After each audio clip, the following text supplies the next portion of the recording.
ನಮಸ್ಕಾರ ಸ್ನೇಹಿತರೆ.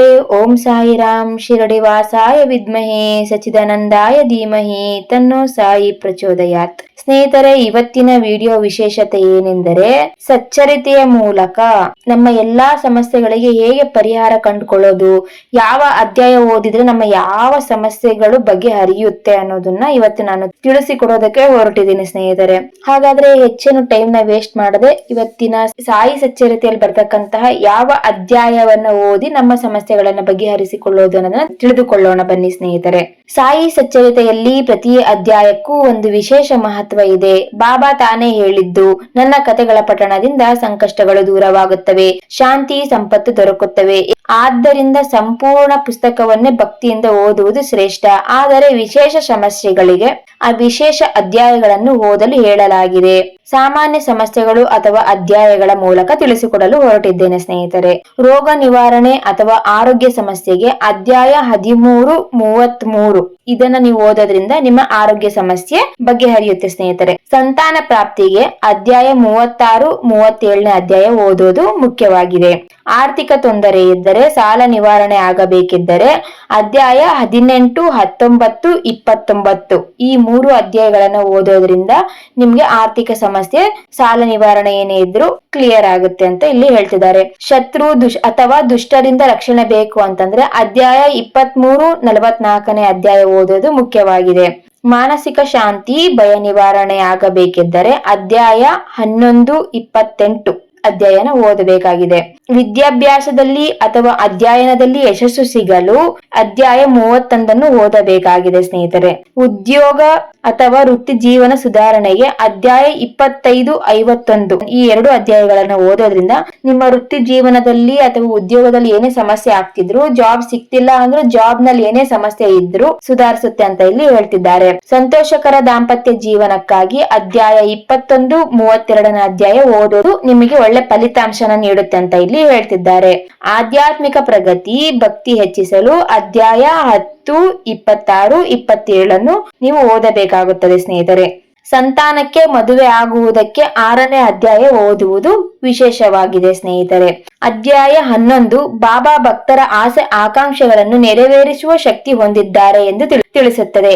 ಅಧ್ಯಾಯ 29 ಭಕ್ತರ ಕಷ್ಟಗಳನ್ನು ನಿವಾರಿಸುವ ಪರಿಹಾರ ಅಧ್ಯಾಯವಾಗಿದೆ ಸ್ನೇಹಿತರೆ. ಅಧ್ಯಾಯ 36 ಸಂತಾನ ಪ್ರಾಪ್ತಿಗೆ ಪ್ರಸಿದ್ಧವಾಗಿದೆ. ಅಧ್ಯಾಯ 51 ಕಷ್ಟ ಸಂಕಟಗಳಲ್ಲಿ ಬಾಬಾ ಹೇಗೆ ರಕ್ಷಿಸುತ್ತಾರೆ ಎಂಬುದಕ್ಕೆ ಸಾಕ್ಷಿಯಾಗಿದೆ ಸ್ನೇಹಿತರೆ. ನೀವು ಯಾವ ಸಮಸ್ಯೆ ಪರಿಹಾರಕ್ಕಾಗಿ ಸಾಯಿ ಸಚ್ಚರಿತ್ರೆಯ ವಿಶೇಷ ಅಧ್ಯಾಯ ಓದುತ್ತೀರೋ ಆ ಅಧ್ಯಾಯವನ್ನು ಎಷ್ಟು ಸಲ ಓದಬೇಕು ಅನ್ನೋದು ನಿಮ್ಮ ಭಕ್ತಿ, ಶ್ರದ್ಧೆ, ಸಮಯ ಇದಕ್ಕೆ ನಿಮ್ಮ ತಕ್ಕಂತೆ ನಿರ್ಧಾರವಾಗುತ್ತದೆ. ಆದರೆ ಸಚ್ಚರಿತ್ರೆಯ ಪಠಣಕ್ಕೆ ಕೆಲವು ನಿಯಮಗಳನ್ನು ಹೇಳಿರುತ್ತಾರೆ. ಪಠಣದ ಕ್ರಮ ಹೀಗಿದೆ ಸ್ನೇಹಿತರೆ.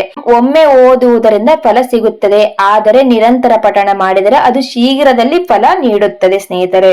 ಸಾಮಾನ್ಯವಾಗಿ 7 ದಿನಗಳಲ್ಲಿ ಸಂಪೂರ್ಣ ಸಚ್ಚರಿತ್ರೆಯ ಸಪ್ತಾಹ ಪಠಣ ಮಾಡುವಂತೆ ಶಿಫಾರಸು ಮಾಡಲಾಗಿದೆ. ನೀವು ಒಂದು ಅಧ್ಯಾಯ ಆಯ್ಕೆ ಮಾಡಿಕೊಂಡಿದ್ದರೆ ಅದನ್ನು ಕನಿಷ್ಠ 7 ಸಲ ನಿರಂತರ ದಿನಗಳಲ್ಲಿ ಓದಿದರೆ ಉತ್ತಮವಾಗುತ್ತದೆ.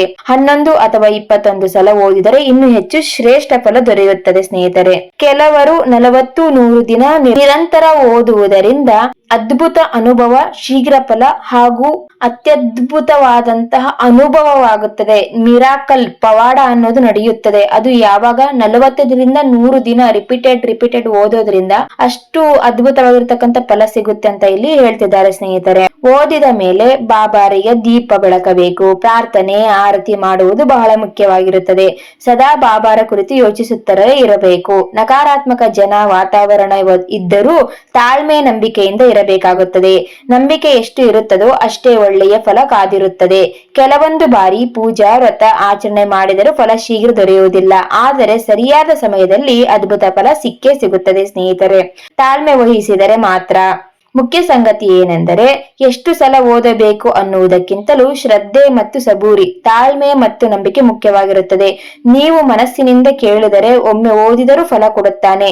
ತ್ವರಿತ ಫಲ ಬಯಸಿದರೆ 40ರಿಂದ 100 ದಿನಗಳು ನಿರಂತರವಾಗಿ ಓದಬೇಕು.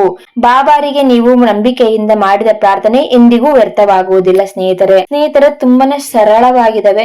ನಿಮ್ಮ ಸಮಸ್ಯೆಗಳಿಗೆ ಅನುಗುಣವಾಗಿ ಅಧ್ಯಾಯಗಳನ್ನ ಮೆನ್ಷನ್ ಮಾಡಿ ಹೇಳಿದೀನಿ. ಹಾಗೆ ಸ್ಕ್ರೀನ್ ಮೇಲೂ ಮೆನ್ಷನ್ ಮಾಡಿದೀನಿ ಕೂಡ, ಯಾವ ಅಧ್ಯಾಯ ಯಾವ ಸಮಸ್ಯೆಗೆ ಅಂತ.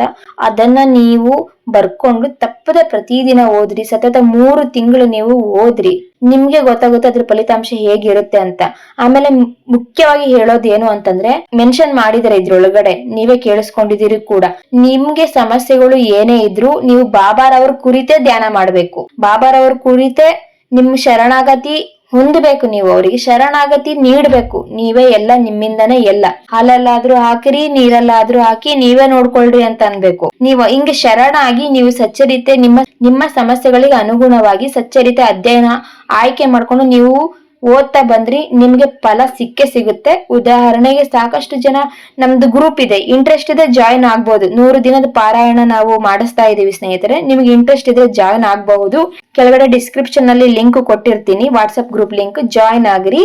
ನಿಮ್ಮ ಸಮಸ್ಯೆಗಳಿಗೆ ಪರಿಹಾರ ಏನಿದೆ ಅದನ್ನ ನಾವು ತಿಳಿಸ್ಕೊಡ್ತೀವಿ. ಅದನ್ನ ನೀವು ಆ ಅಧ್ಯಾಯನ ನೀವು ಓದ್ತಾ ಬಂದ್ರೆ ನಿಮ್ಮ ಸಮಸ್ಯೆಗಳು ಕಡಿಮೆ ಆಗ್ತಾ ಬರುತ್ತದೆ ಸ್ನೇಹಿತರೆ. ಇದಾಗಿತ್ತು ಇವತ್ತಿನ ವಿಡಿಯೋ ವಿಶೇಷತೆ. ಮತ್ತೆ ಮುಂದಿನ ವಿಡಿಯೋದಲ್ಲಿ ಸಿಗೋಣ. ಅಲ್ಲಿಯವರೆಗೆ ಓಂ ಸಾಯಿರಾಮ್.